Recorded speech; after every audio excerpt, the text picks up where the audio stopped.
Hello there. Today we're talking about preventing heat injury. What are ways that we can decrease the risk of our dogs being negatively impacted by the heat, whether it's heat injury, heat stroke, heat exhaustion? This is a topic that's such an important topic. There are dogs out there that are suffering from the heat. Not only are you in danger of heat stroke, but even just kind of minimizing the impact of the heat when you're working your dog and having effectiveness and performance, trying to maintain peak performance in your dog and having your dog working well, whether it's in sport or work, the better that we can attend to this and help prep our dogs to be able to handle working in the heat and withstanding the demands of working in the heat, the better our dog's going to perform. But I also want to start by stating it does not have to be hot outside in order for your dog to suffer from heat stroke. It does not have to be hot outside for your dog to suffer from heat injury or to have the temperature, the heat outdoors, the changing climate to have a negative impact on their performance. And how we're defining heat and what is that kind of that point where the dog is in higher danger, it really can greatly vary.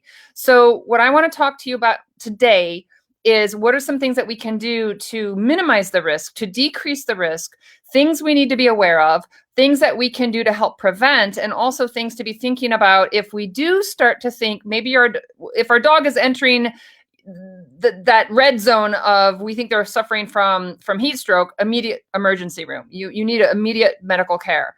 But there's so much that we should be doing and can be doing before the dog ever gets to that stage. And so the idea here is to learn as much as we can about what to recognize, what to do, what we can do to help prevent it or minimize the chance so that we don't actually get to that degree to have that kind of a negative impact. So Barb, thanks for joining us. Yeah, the humidity is huge. The humidity is a huge thing. I'm going to be giving some examples for that. So I have some slides here. I don't have a handout ready, but I am happy to share the slides. So give me a few days to get the slides together. But if you're interested in having me share the slideshow that I'm going to share right here, put your name, just indicate, say slides or, please share. And I will reach out to you and get your email address and I will send you the slides by email or just private message me and send me your email and I'm happy to get the slides out to you. So yeah, Charlie, this is a topic that I like to every year in springtime in the United States. I know we have people here that are in the Southern Hemisphere. They're going into winter. We're coming into spring. But every time we head into springtime, changing weather, warming weather, and we're actually getting closer to summer, right? May and June. But pretty much anytime we're seeing the changing climate and weather getting warmer, this is a topic I like to revisit every single year. Now, if you are in a climate right now that is not hot, or if you are actually entering winter, please stay and listen. Because like I said, I've heard of dogs suffering heat stroke, when it's like 40 degrees outside. I've heard of dogs in danger of heat stroke when it's near freezing. So please keep that in mind. So for a lot of us though, in the Northern Hemisphere, we're definitely seeing warmer temperatures. So yeah, just put, thank you, Charlie. Just let me know in the comments if you want the slides. Like I said, it might take me a couple days. I need to get them together. Collect email addresses, reach out, but just let me know if you're interested and I'm happy to share the slides with you.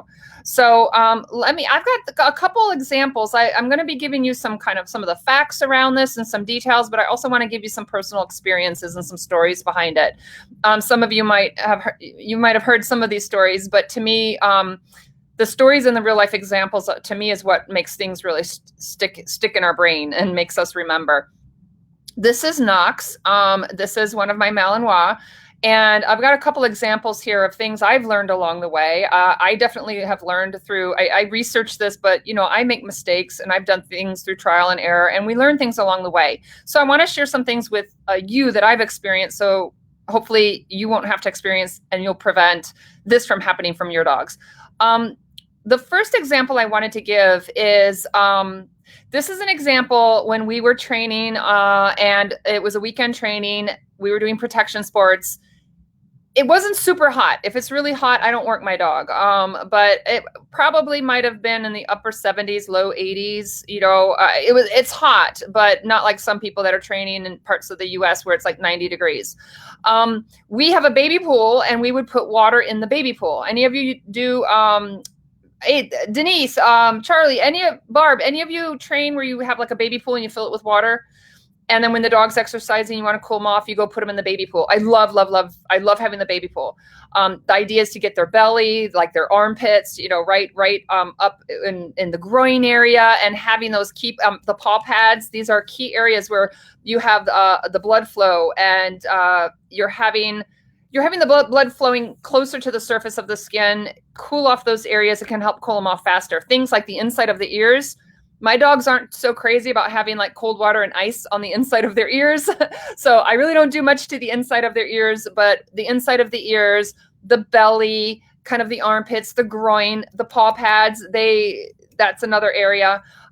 So when you immerse them, you put them in the baby pool, and it's kind of their whole belly, their groin, all of those areas are in cool water. I love using the baby pools. So, Erica, it was 102 in your backyard today. So, yeah, not good. So we were training. It was not 102, but it was warm. Average humidity, not super, super high humidity. This was up, I think it was, New Jersey or New York. And basically we were training, we went to cool off, and I put them in the baby pool to cool off. This actually, I've seen this with a couple dogs, not necessarily just Knox. But what happens, a lot of times what people do is you take your dog, you need to cool them off, and you'll go put them in the baby pool and just put them in a downstay and kind of just let them hang out in the baby pool for a while. Another thing people will do is they'll go put them in the shade, underneath the trees in the shade, put them in a downstay and let them just hang out there in a downstay. This happened to me twice. I put my dog under the tree to cool off in a downstay, and I was talking to the trainer, and then I also put him in the baby pool in a downstay. And what happened was I was standing next to him, but he was in there for a little while. And what happened, I went to get him up, and he was actually a little wobbly on his feet. And one of the things I learned from that was this was before I knew what some of the research showed about the body temperature can continue to rise. When exercise, I'm going to cite this in a little bit in another slide. There's research that shows that when dogs are done with the activity, there was a research on search and rescue dogs, and they were monitoring body temperature before, during, and after searching. And you would think whenever you stop searching and the dog's kind of starting to rest, that the temperature immediately starts to go down.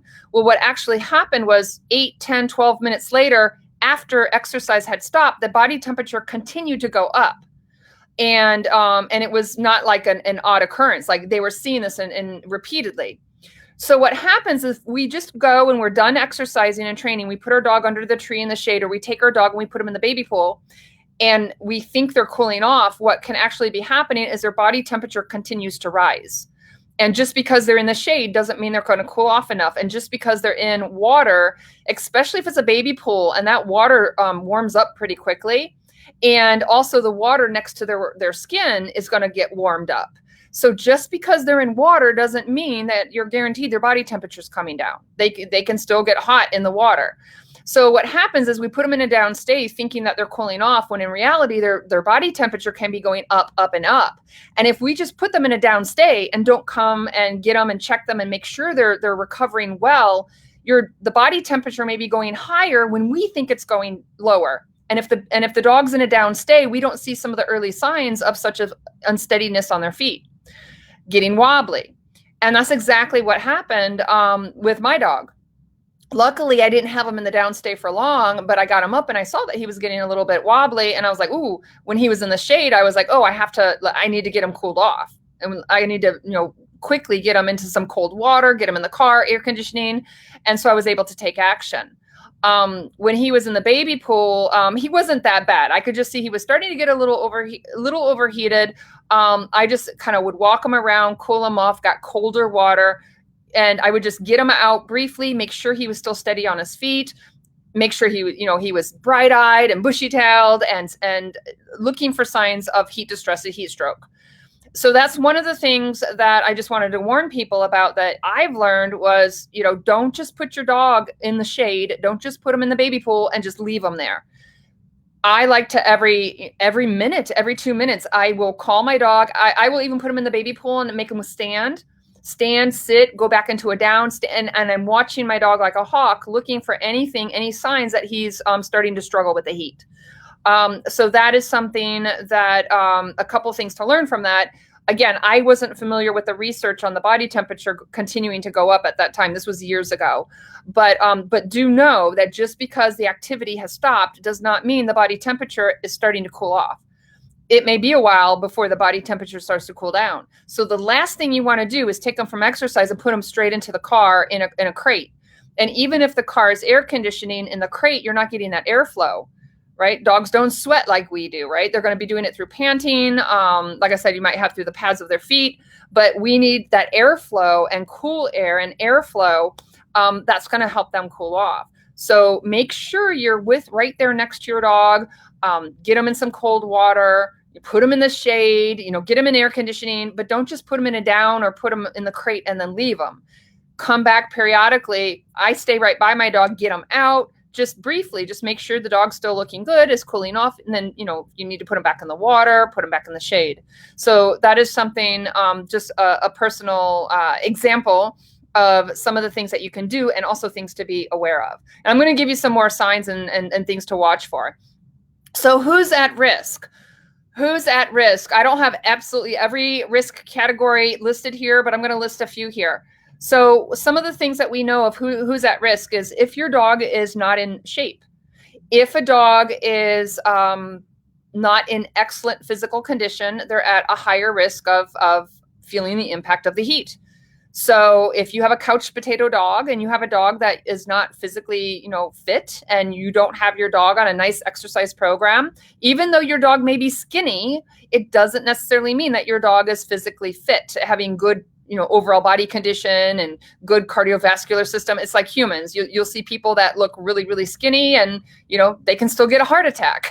It's not just, obesity that kills. There's other things. And just because a dog is lower on body fat doesn't mean that that dog is, nice and fit and at their peak. So obesity definitely can put your dog at risk, being out of shape. But even if your dog is not obese, the more in shape your dog is, the better your dog is going to be able to handle the heat. Really, really important for your sport and working dogs. The dogs that are doing jobs and active is, having a regular fitness program and really having your dog in peak physical condition. That's one of the best things you can do if your dog is struggling. If you have a working dog struggling to work in the heat, if you have a sport dog struggling to work in the heat, what is your dog? What is your physical fitness level for your dog? So that is one of the things that you could do. Charlie said, would wetting the dog in a pool with a quick removal followed by shade accelerate the heat? Charlie, I would say there's a couple different conditions there depending on the temperature of the water, depending on the temperature of the air, and also the humidity of the air for how quickly it's going to help. I've actually not done this, and I want to do it. But one of the things, I believe it was Dr. Janice Becker. This was Dr. Janice Baker. Also, I think also Cindy Otto. Dr. Cindy Otto mentioned this, I think, in one of the conferences. But they did some activities with dogs where they had a little ice cooler. And what you do is you put water in there with ice, like a slush, and have like a rag in there.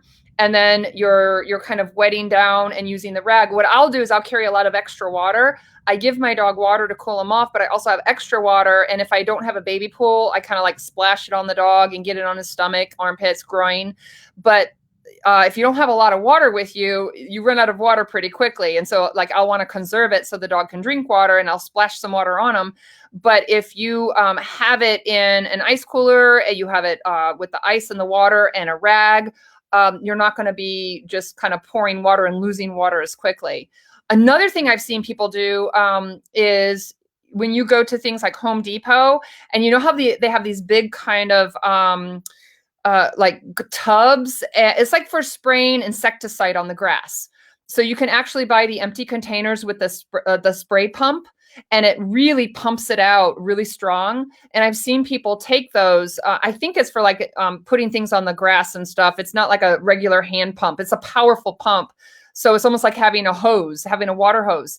And so I don't know how many gallons, they have different sizes, but filling that with the water and then having that pump, and it actually comes out as if, you know, the force of it is like having the water hose and having that nice and cold. That's another thing I've seen people when they didn't have a baby pool or have access to, you know, just continuous running water. So those are some things, but yeah, you have your dog in shape, a good exercise program, a good fitness program, keep your dog in a good body condition. No fat dogs. Older dogs could be at risk. Dogs with, you know, thick fur coats, double layer coats, black dogs, you know, my Doberman, my Doberman who was black. Oh my gosh, she'd be out in the sun in South Carolina just for a little while. You put your hand on her fur, so much hotter than if, you know, Bocce is a real light colored brown, almost like a yellowish brown. And you could feel the difference of the sun shining on their fur. Dogs that have injuries or diseases that affect breathing. So some examples are like the laryngeal paralysis, collapsed trachea. So dogs that may have some kind of breathing issues to begin with, or some kind of disorders or diseases that affect the breathing, they're going to be at a higher risk. The brachycephalic breeds. So the dogs with the kind of short, broad, pug nose type faces, those dogs also are going to be at a higher risk. Working your dogs in hot, humid climate. So the humidity, of course, the heat makes it worse. The humidity is going to make it harder for the dog to cool off. So the humidity definitely, I got a story to share with you with the humidity. Sudden changes in temperature. Sudden increase in temperature. So this is a key area, is when we go from like winter to spring, right? Or think about whenever it's early summer or late spring, and all of a sudden you get like, I saw this up in Maine, like they've been having an average of like 40 and 50 degree weather. And then all of a sudden today it said like 74. Today it was supposed to be 74. That is not normal for Maine right now, in the northern part of Maine, to have 74 degree weather right now. So everybody's used to having 40, 50 degree weather, maybe low 60s. All of a sudden in one day, it jumps 15, 20 degrees. So what's happening here is your dog is not conditioned to working in that temperature. So anytime you're having a big jump in temperature and you're used to training in 50 degree weather, and now all of a sudden you're training in 75 degree weather or 70 degree weather, even if it's just 10 degrees difference. My dogs, I notice a big difference if they're used to training in 50 degree weather and then all of a sudden it jumps to 60 degrees, or if we're used to doing it in 60 degrees and it jumps up to 70. So any kind of sudden change in temperature like that, where the temperature jumps up, it could be, I've heard of this, sled dogs that are like used to working in below zero temperatures, Fahrenheit. And then all of a sudden it jumps up to 30 degrees. You know, if you live in South Carolina, you say 30 degrees, there's no way my dog's at risk of heat stroke at 30 degrees. But if you have a dog out in Alaska and those dogs are used to, you know, running and competing and pulling sleds, and they're used to doing it in, you know, -5, -10 degree weather, and then all of a sudden you're training in 30, 35 degree weather, that's a huge jump. And the dogs aren't conditioned for it. So that's also going to put your dog at risk. And then I added this. I didn't, in some of the research articles I was reading, it didn't say this, but I know this from like personal experience, is the personality, the drive level of the dog. So my Doberman, she didn't have real high drive. If she got tired and hot, like she wouldn't work. And if she would work, it was like, you know, she'd put like 30% effort into it, right? It's like she would self-regulate. My Malinois, they don't self-regulate. And if I tell them to go, they will go. If I throw a ball, they will throw a ball. And so from my experience, when you've got the dogs of the higher drive and the kind of personality where they'll just kind of go and go, and if they're feeling physical distress, you know, feeling a little bit hot, you know, there's some distractions. Some dogs, they're done or they'll shut down. Other dogs, you have to have a high level of stress or physical discomfort for those dogs to stop. So if you, from my experience, when I've got those really highly driven dogs, I have to watch out for them, because if I throw the ball 1, 2, 3, 5, you know, 5 times too many, they will keep chasing it until they're at risk of heat stroke.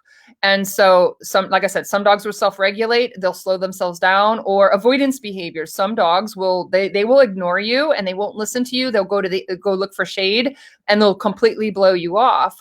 And other dogs, like I said, they'll just keep working and they'll get hot, they'll get uncomfortable, but they will keep going until they physically cannot go anymore. And then you're looking at it being too late.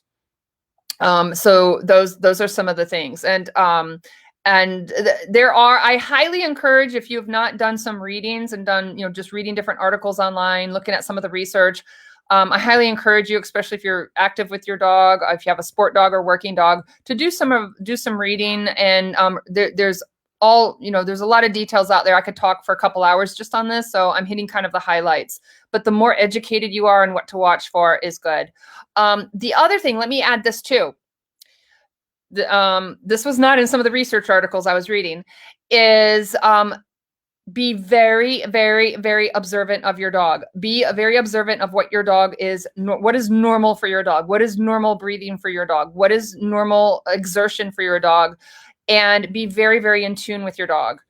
One of the best ways to prevent heat injury, heat distress, and heat stroke is to know your dog really, really well, and to catch the signs of kind of heat distress and potential signs of your dog suffering from the heat, catching those very, very, very early signs. One of the biggest things that I've seen, even with very, very knowledgeable dog trainers, is they are missing a lot of these kind of subtle signs that our dogs are giving us before they actually start getting into some serious heat distress. So observing your dog and knowing all the phases. What is your dog when your dog's comfortable and not working? What is your dog when he's moderately working and moderately distressed during work? Knowing how long does it take to your dog for the temperature and for your dog to cool down? How quickly does your dog bounce back? What is normal for your dog? And most people don't critically observe their dogs that closely until they have a problem. And so in my online courses, when I'm teaching about canine fitness, I'm always teaching people to develop these very critical observation skills where you observe your dog like a hawk when they're healthy and there's no problems. You watch them just as closely as when there is a problem, because I do find that your dog is at a higher risk if you just are not observant. If you're missing some of the subtle signs, or you're not aware of those subtle changes where your dog is kind of taking it to the next level and you're missing that. So that is definitely something to think about. So let me show you now also, in addition to the dogs, what do we know about who's at risk? What do we actually know? What is some of the research, and what are the things that we know as far as heat injury, heat stroke, and what does it mean to help prevent our dogs from being negatively impacted by this? So Dr. Janice Baker, she's got some great resources. She's done, I've gone to some of, if you ever get a chance to hear her talk or do any of her course, she does workshops, she has some online stuff, but I highly recommend that you check out her stuff. But this is a quote or a paraphrase from her. Heat injury cannot be predicted or defined by body temperature alone. There's too much variance between dogs and conditions and measurement methods. So you'll see in a lot of articles, they'll say, oh, if a dog goes to 104, 105, 106 degrees in the body temperature, your dog's at risk, or your dog's, is like a, lethal temperature. And research on working dogs have shown that you might have a dog working and they have 106 degree body temperature and the dog is acting normal and recovers fine. And then you may have another dog that has 106 degree body temperature and that dog is like full on heat stroke. So you can't go just by body temperature alone.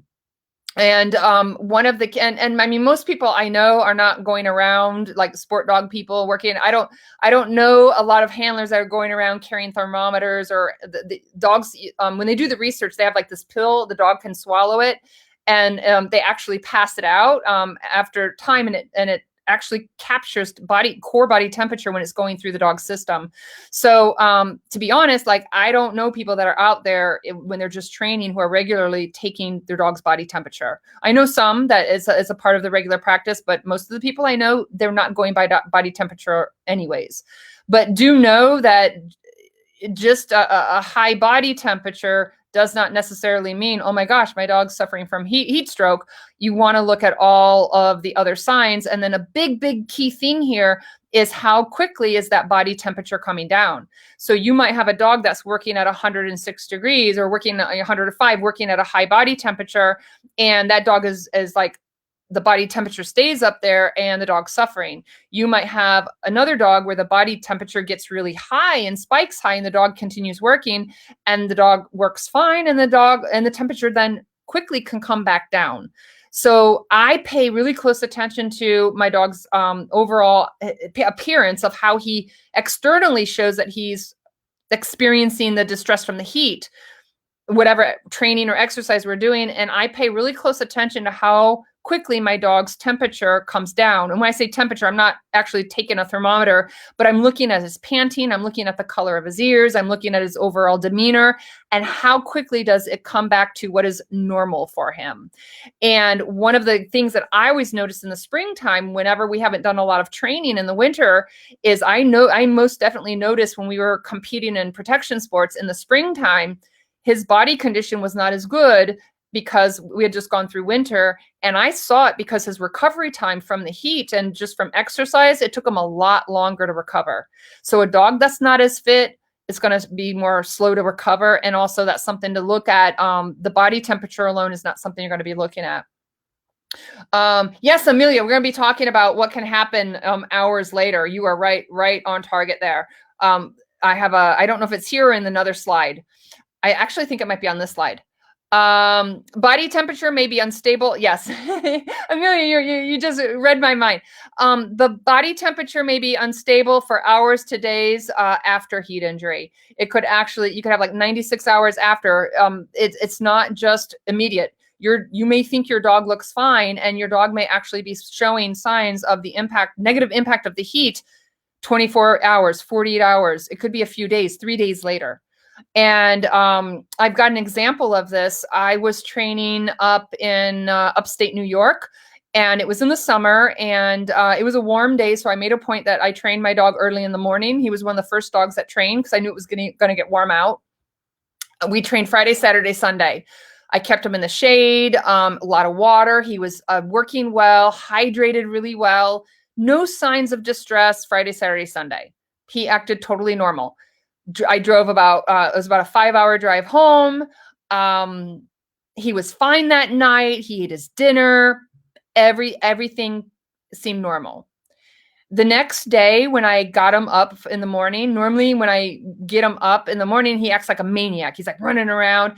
Well, he wasn't all full of energy. He was just kind of like, da, da, da, da. And I was like, well, that's kind of odd. He's not bouncing off the walls. Then I went and I gave him his breakfast.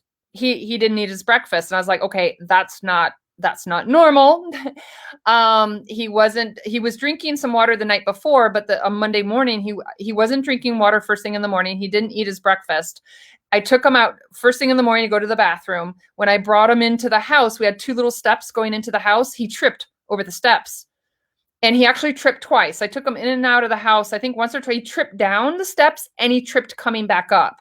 And I was like, okay, this is really odd. Like my young Malinois, who's very fit and athletic, he does not normally trip on the stairs. And that in combination with the other stuff was a red flag for me. I immediately put him in the car. I was like, this is not normal. He's not eating. He's kind of stumbling. Not bad. It was just stumble on the stairs. He seemed to be pretty stable on his feet. And I immediately took him into the emergency room.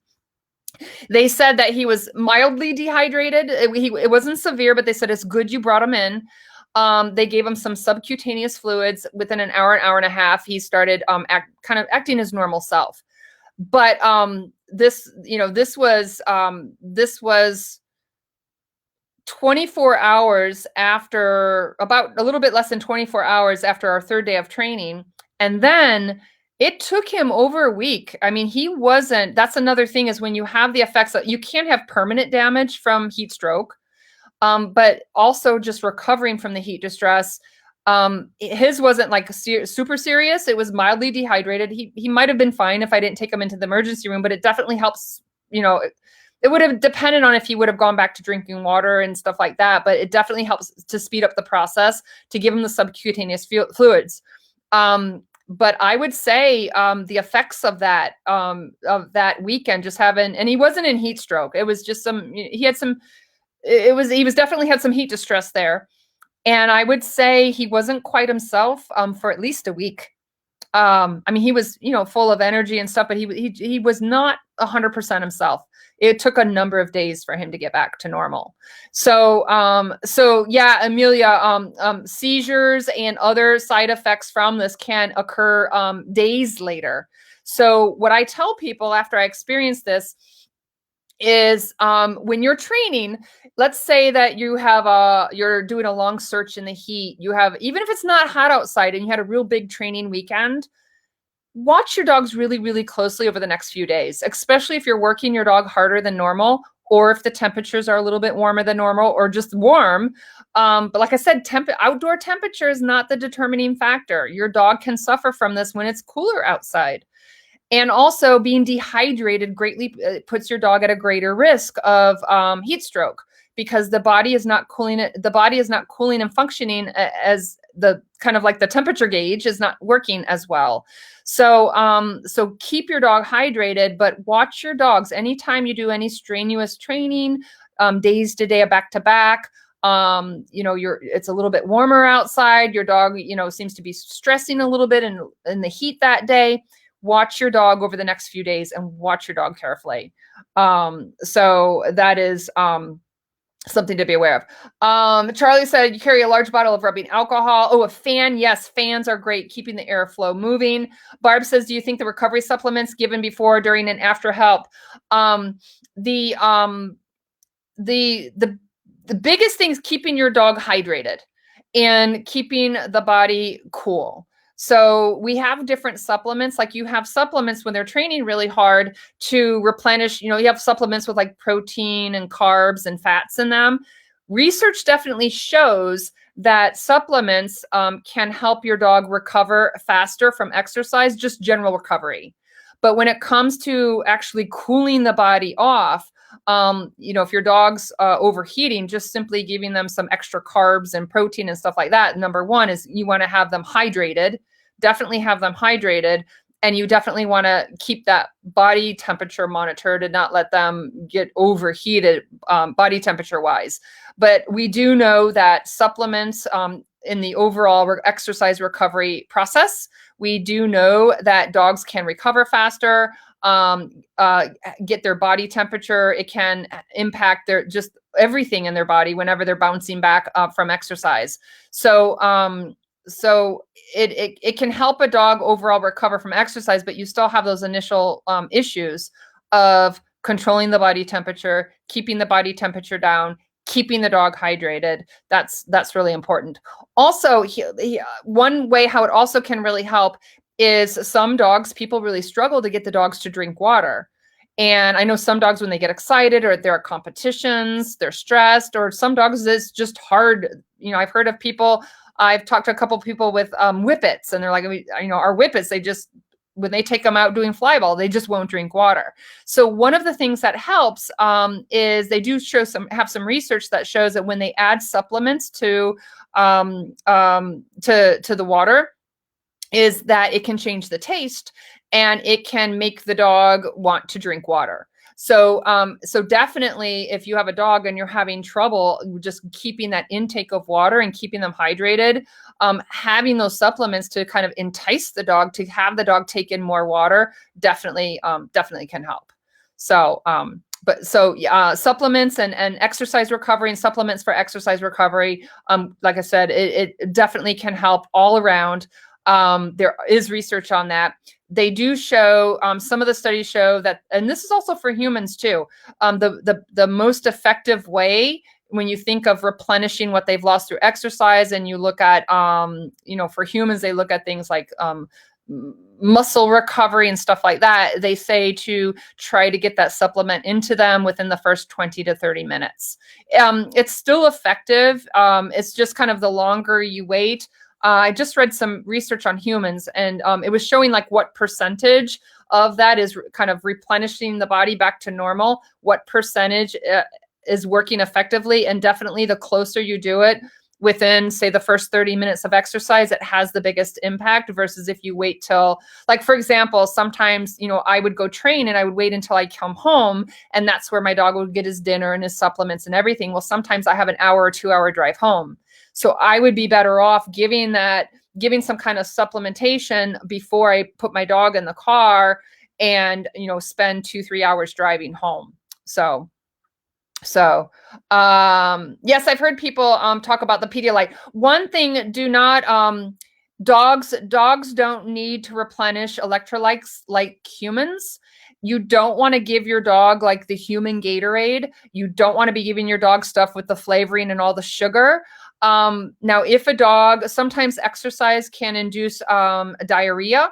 If your dog is having diarrhea and vomiting, if they're losing more than just, thinking of water loss, that's where you might be looking at doing supplementation with other stuff. And your dog, you might see an impact on, say, electrolytes. It's not like they're going to go out and be sweating like humans and panting, and all of a sudden, we need to replenish the electrolytes like we do with humans. So it's not giving them like human recovery drinks. That's not ideal. You want to do stuff that's more geared towards the canine, and definitely you don't want to be giving them all this flavored sugar drinks that like the humans do. So that is one of the things that we know for the body temperature. Definitely, after exercise, immediately after exercise, it can continue to rise, and know that the effects of the heat you can have days later and see that. Complications can arise up to 96 hours post-incident. And then I already talked about this research study. I've actually heard Dr. Cindy Otto and Dr. Janice Baker, both of them, talking about this research, but it's not unusual for the body temperature to continue to rise 8 to 10 minutes or even more post-exercise. And then this is also one thing to keep in mind is when the body is suffering from heat distress and heat injury, what happens is the body is not able to cool itself off properly. It's like the thermostat's just not working properly. One thing to keep in mind is it's not working as well to cool off the body, but it's also not going to work as well to warm up the body. So sometimes what happens is when people start to externally cool off the dog, and they're using, outside ways to cool the dog's body down, is if you keep cooling the body, and the body temperature starts to come down, if the self-regulation system, if it's not monitoring and able to control the body temperature well, then what may happen is the body temperature, you start to cool the dog down and it starts going lower and lower and lower. And then now you have the extreme. Now you have to warm the dog up because the body temperature dropped too low. So just be aware that when the body's not working properly and it's not regulating body temperature correctly, you potentially have the extremes. It's getting too hot and we cool it down, and now it's cooling down too much and the body's not kind of resetting itself. So the first time I heard about that, I was like, wow, I hadn't even thought about that. But if the body's not working properly, the extremes, it can be experiencing it from the extremes. So that was something interesting that I learned a while ago. Hydrate. You want to keep your dogs hydrated, hydrating them before, during, and after exercise. I know a lot of people, they get concerned about giving their dogs water and bloat. There's a lot of real kind of inconclusive research on what exactly causes bloat. I'll just tell you my personal opinion. When at first I was real careful about giving my dogs water when they were exercising because, this fear of bloat. But after I experienced some of the issues with my dog having the effects of the heat or getting wobbly on his feet, in those instances, my dog is more likely to die from heat stroke than from bloat. And so as I started doing more research and learning more about this, I was like, you know what? I'm giving my dog water. I'm giving him while he's exercising. I'm not going to just let him drink a whole bunch all at once, but I let him drink. I take it away, let him drink. I'll let him drink all throughout, the day of training. In the middle of exercising, I'll take a break. I'll give him water. And we do know that if the dog's drinking cool water, cold water, that can also help in the cooling process. So I get cold. I went running yesterday, and it was warm outside. We did a lot of walk, run. And I had a big water bottle and I put ice in it. And I made sure that I had really nice cold water for him to drink. And we would periodically stop on the trail and I'd give him ice water to drink. So, so I personally have just, through the years have decided, you know, if my dog wants to drink water when we're exercising, I let him drink water. I do, like I said, I don't let him drink like a whole gallon all at once. I break it up, but I let him drink. I let him drink. If he wants water, he wants to take a sip, and I'll stop on the trail and I definitely give him water. Charlie says, what about the volume you allow your dog? It's hard. I don't measure it. It's just like, I kind of just go by feel. I watch how he's drinking and I don't actually measure it. Part of it is also depending on how hot he is and how fast he's gulping it. My dogs aren't huge gulpers of water. Usually I'm trying to encourage them to drink more. So it's not that often. Usually I give them water all throughout when I'm exercising or running or on the trail. So usually my dogs are kind of self-regulating and they'll drink a bit and then they will actually stop. And then I'll go down the trail. If I think they didn't get enough water, I'll be like, I'll go down the trail just a little bit more and I'll stop again and they'll drink. So usually my dogs, they kind of self-regulate and I'm not really having to make them stop drinking. Bachi, once in a blue moon, he's just like gulp, gulp, gulp. And I'll be like, okay, let me just wait a few minutes and I'll give you a little bit more. But I don't actually measure it, so I can't say. But that's kind of, again, like knowing my dogs. Like I know what my dog's normal. If my dog's hanging out in the house, and Bachi tends to drink a lot of water. If he's just hanging out around the house and goes to drink, he spends some time, drinking. Knox, what is normal for him is not like that. So that also goes to what is normal for your dog. So what is normal for how Bachi drinks water is would be in excess of what's normal for Knox. So part of that is I kind of know my dogs and I know what is normal and then how much looks kind of to excess. But yeah, I don't actually measure it. I just kind of go by knowing my dogs, by basing on what is normal, knowing what is normal when they're not hot and what is normal hanging out home. And also my years of training them, as I know when they're really, really hot and how they're managing the water. But usually I'm trying to entice them to drink a little more rather than taking it away. So some additional cautions. Now, these are some of the things. There are a lot of different signs of things to be watching for. And one of the best things of how do you prevent heat distress, heat injury, heat stroke, the best ways to prevent it is have a fit dog, keep your dog hydrated, know your dog well, observe and know the early signs. But a lot of these early signs and the things that I'm going to share here, you don't ever want this to happen. Like you want to nip it in the bud before your dog ever gets to this point, right? So, John's saying, thank you for this. You have no idea how many people you see drag their pets through the trails when they when the dog wants to go hide and seek shade. This is huge. A lot of people, the dogs, when they start seeking shade, a lot of people think the dog is being like obstinate and the dog's not listening to them. If your dog is out there seeking shade, your dog is kind of indicating I'm hot, and listen to your dog. Yeah, I talked to a friend of mine. It was in Maine years ago. He was driving down the road, and there was a person on the side of the road. Their dog was collapsed, and the dog was overheating, and they were just clueless, and they just kept walking. And the dog my friend luckily helped save the dog, but it was entering heat stroke, and they were able to save it. But I heard another one. It was actually. My parents told me one of the neighbors a few years ago, they took I think it was a golden retriever out in South Carolina, took it out for a jog, and the dog died. They went jogging on a hot day, and like I said, the big thing is people they're not paying attention to their dogs, or they're paying attention and they don't know the early signs. They don't know this. So these are some of the things to watch for, but some of these, you don't ever want to see it. A lot of these, if you've seen the signs, your dog's already in heat stroke and you've already missed it. Now you need to get to the emergency room as quickly as possible. Excessive panning, that's kind of the first thing, is when my dog is kind of doing a harder excessive, more than normal for a training day. And this is where you really got to know your dog. What is normal? can you look at your dog and know what is a normal hard day of work, of training, excess panting versus excess panting that is like totally not normal for your dog. But excessive panting, definitely watching the panting, the shape of the tongue. So whenever a dog, they're using their panting and to help cool them off, and also the airflow, thinking about that when the tongue really comes wide and kind of scoops out, the longer the tongue, the wider the tongue, because you're getting the airflow over the tongue and over the, through the mouth, through the panting, that is helping to cool the dog off. So if a dog is just a little bit hot, their tongue's not going to be hanging out as long. It's not going to be as wide.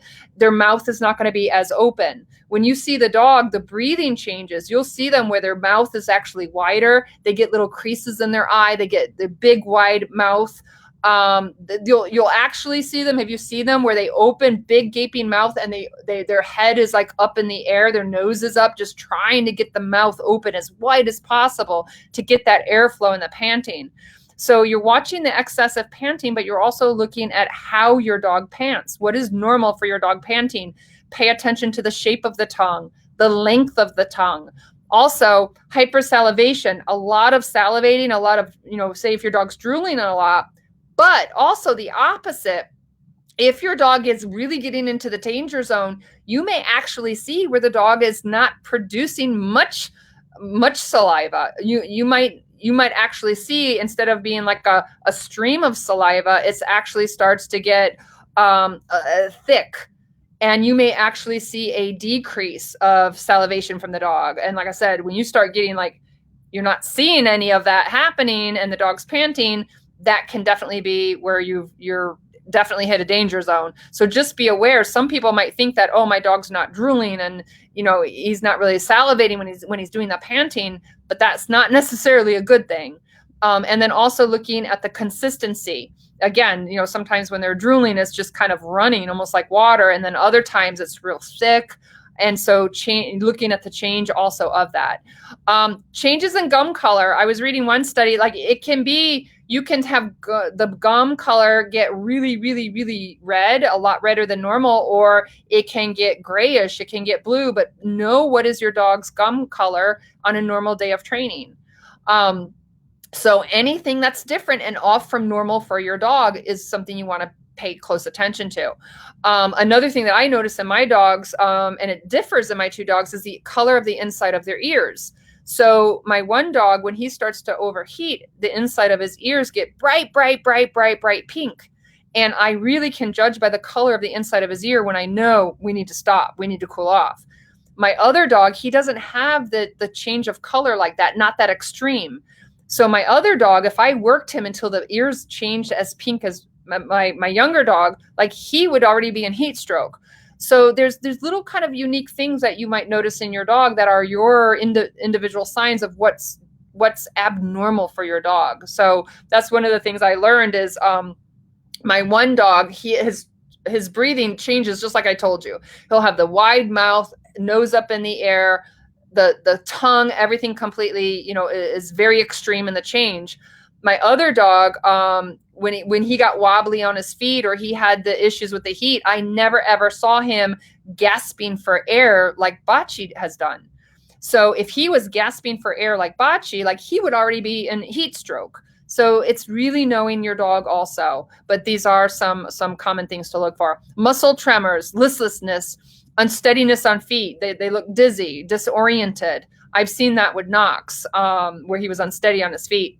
Vomiting, diarrhea, collapse, seizures, and they can die from this. So these are just some of the many types of things that you want to be watching for. Another thing that I noticed with a couple of things I noticed when my dogs are really feeling the stress of the heat is they're not as responsive to my commands. So I've been on the training field, and one time my dog just wasn't listening to me. So I was saying, sit. He wasn't sitting. I was like, sit. He wasn't sitting. My trainer was fussing at me. He was like, your dog's blowing you off. And I'm like, no, my dog's like overheating. My dog is really hot. And I could totally relate because I related it to one day when I was doing boxing in the gym and there was no air conditioning. It was like 90 degrees in the gym. I was overheating and my instructor was giving me a whole order. I had like 15 to 20.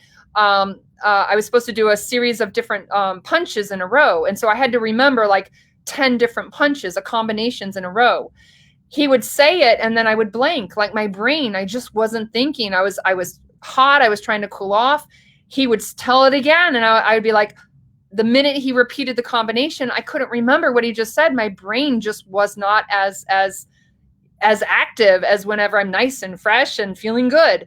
And so I noticed that when my dogs, especially Knox, when he's feeling the heat, he responds slower. It's like his brain is like 2 steps behind. And I see a lot of people, they'll think that the dog is blowing them off or the dog is ignoring them. And for me, my instructor at the time, the trainer, he was like getting angry at me because he was thinking that I was letting my dog blow me off. I know my dog, and I said, no, he's hot, and I need to get my dog cooled off. So that's one of the things that I noticed. And then when he gets into that stage where he's starting to really feel the effects of the heat, is he doesn't respond as quickly to my commands, whatever I'm asking him to do. He's not as bright-eyed, and sometimes their eyes can even look just kind of glazed, like they're not really making that focal eye contact with you. So, little things like that to observe. And some people who don't know my dogs, they might not even see those signs. And then another thing is when you're working with people, how many of you have people that work your dogs for you, like in protection sports and somebody's working on the other end of the dog? I have to educate when he's doing bite work and he's biting on the sleeve. I see the back of my dog. I don't see his face sometimes, but the decoy is looking right at my dog when he's biting the sleeve on the arm. And so when I train with a trainer, I educate them and I let them know, I say, hey, listen, please keep an eye on the inside of my dog's ears, because if they get bright pink, we need to stop. And so a number of times I had to interfere and kind of let the trainer know or let the decoy know, hey, my dog is starting to get overheating. We need to stop. If I had just left it on the trainer because he doesn't know my individual dog or knows some of those subtle signs, he would have just kept working my dog. So I educate my trainer or the decoy and say, listen, when you're working my dog, just pay attention, because when he's starting to overheat, these are things you need to keep an eye out for. So I educate the people who are working my dog. And that was something that there were a couple times where I had to actually intervene and I had to say, we need to stop because my dog is getting really hot. And the decoy would have just kept working my dog. And knowing my dog, he would have kept, we probably would have ended up in heat stroke, because my dog was a type of dog, if you got a decoy in front, he would not have stopped. He would have kept going. Christina said, you trained this morning, as soon as your dog's tongue goes into, that big kind of spatula shape and completely extended, you stop and take a break. Your dogs stop and seek shade and you listen to them. Good. Erica said, you've seen too many people that won't stop and insist just one more rep. That one more rep, let me tell you one more story here. This was years ago. It was a dog, I think, that was related to Bocce. The owner was playing Chuck It, and it was kind of warm outside. I don't know the temperature there. It was I think it was a Malinois. It was a high drive dog, a Malinois or Shepherd. They were playing Chuck It. And it was just exactly that. It was like, oh, let me just do one more. Let me just do one more. And they were thinking of stopping, and they threw like 1 or 2 more, and the dog went into heat stroke, and the dog died. And the thing is that it literally can be, because when you get into the verge of heat stroke, there's a point where you can physically cool off your dog. But when they get to that point where they themselves, no matter what you do, no matter how cold the water is, they need medical intervention. And so it literally, your dog can be right on the verge, and that one extra throw that you thought, man, let's do one more throw, that one extra throw could put the dog over the edge. And that I did see, Erica, in that one example. I mean, we don't know if it was that one extra throw or 2 extra throws, but the way the story was narrated back, that it sounded like the person was kind of like, do I do one more? Maybe I'll do a couple more. And it actually did push the dog into heat stroke, and the dog died. And it was through a Chuck It game. So, so we mentioned the vomiting, diarrhea, collapse, and seizures. But again, know your dog well. And anything, even if I haven't mentioned it here, if it is something that is significantly significantly different, abnormal for what is normal for your dog, is a red flag, is something to pay attention to. So that's where that's what I wanted to cover today. I have a final slide here is, I've mentioned this a number of times on my Facebook Lives, is the Canine Fitness Quiz. And, understanding the signs of heat distress, heat stroke, preventing heat stroke is really, really important. But do you remember, going back to one of the very first things, what did I say? One of the best ways to help prevent is have your dog fit and healthy. Proper weight, proper conditioning, fit and healthy. And if you want to know more about canine fitness, developing fitness programs, determining what your dog needs fitness-wise, how to balance those programs, or know more about injury prevention, supplementation, exercise recovery, all of that, take the Canine Fitness Quiz and see what are some of the components of things that need to be considered and need to go into place when you're thinking about having that fit dog that is constantly able to work at peak performance, minimizing the risk of injury, minimizing the risk of heat distress. If you haven't taken it, hop on over. It'll email you a summary of your results, and you can see the categories that are your strengths and weaknesses. It's caninefitnessquiz.com, the letter K, the number 9, fitnessquiz.com. And then also, I haven't shared this in a while, but I have a canine, it's called the Canine Fitness Planning Guide. And I'm going to throw in a link for if you want to download it. But it's a canine fitness planning guide. It just gives you some tips on having you think about what do you currently do for cardio for your dog? What do you currently do for strength training or body awareness? And it has the different categories for you to reflect upon. What, do you even do anything for stretching right now? And it's a good thing for you to kind of reflect upon what are you doing now and what needs to be added to your program. Nobody has the perfect fitness program. We all have areas that we do, we might be doing well in, but all of us, there's going to be areas that we can improve upon. So the Canine Fitness Planning Guide is also something that could help you to kind of identify, stop and reflect and think about, wow, I'm doing really great with cardio, but I'm not doing so great with strength training. Or I'm doing really great with strength training and cardio, but I'm ignoring flexibility and body awareness. So it's just a nice little kind of a worksheet. It's multiple pages, some questions, has some areas for you to fill in to do some brainstorming on what you might be able to do differently to help your dog get into better condition. And then again, if you're wanting to know more about the components and what goes into having a fit and healthy dog, take the Canine Fitness Quiz. And then if you're wanting to know, if you want to learn more that goes beyond these Facebook Lives and you want to learn more about assessing your dog's needs, physical, structural strengths and weaknesses, and building fitness programs, you can check out my website at northeastcanineconditioning.com. I'll throw that in below for you to get that URL and check out some of the programs that we offer. And we have a certification program, online programs, social distancing. You can do it in the comfort of your own home. And I just put the link down there. So yeah, Charlie said, Dr. Janice Baker, the veterinary tactical group. She's got a great webinar there on heat injuries. Like I said, they do great stuff. The veterinary tactical group, they do, I've done a face-to-face, I think it was a 2 or 3 day workshop there. And if you ever get a chance to learn from them, amazing group of people. They're located in North Carolina, but they travel all over. I went to one of their workshops in North Carolina. So cool. So we covered a lot today. This is such an important topic. Please, please, please share it with others because it literally can save lives. It's education. Educating people, that's going to save lives. So if you're watching the video replay, please feel free, pass it along. Like I said, it can make a huge difference and save a life.